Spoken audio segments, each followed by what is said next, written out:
ஆளுநர் இல்ல யாரா இருந்தாலும் சரி தமிழ்நாட்டு வளர்ச்சியை தடுக்க முடியாது. தமிழ்நாட்டில் இன்னைக்கு நம்ம செஞ்சிட்டு இருக்கக்கூடிய வளர்ச்சி யாரா தடுக்க முடியும்? எந்த கும்பலாலும் அதை தடுக்க முடியாது.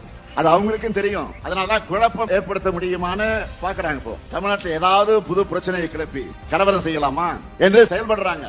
இங்க எல்லா சமய விழாக்களும் தினமும் நடந்துட்டு தான் இருக்கு. லட்சக்கணக்கான மக்கள் கூடுறாங்க, அமைதியா வீட்டுக்கு திரும்பி போறாங்க. ஆன்மீக வேற, அரசியல் வேறன்னு பகுத்தறிந்து பார்க்கிற மக்கள் வாழுகிற மாநிலம் நம்முடைய தமிழ்நாடு.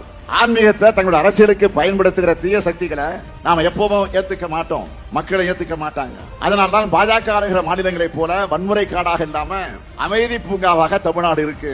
இந்த அமைதியை சில சக்திகளால பொறுத்துக் கொள்ள முடியல. அதனால சீர்குலைக்க பாக்குறாங்க. நல்லிணக்கமும் நட்புணர்வும் தான் வள்ளுவத்தையும் வள்ளலாரையும் வாழ்வியல் அறநெறியாக கொண்டு வாழும் தமிழ்நாட்டினுடைய அடையாளம். அந்த நல்லிணக்கத்தை கெடுக்கிறது மூலமா தமிழ்நாட்டுடைய வளர்ச்சியை தடுக்க நினைக்கிறவங்களுடைய எண்ணம் ஈடேறாது. தமிழ்நாட்டுக்கு நியாயமாக வர வேண்டிய நிதியை தர மாட்டீங்க, பேரிட நேரத்தில் கூட உதவி செய்ய மாட்டீங்க.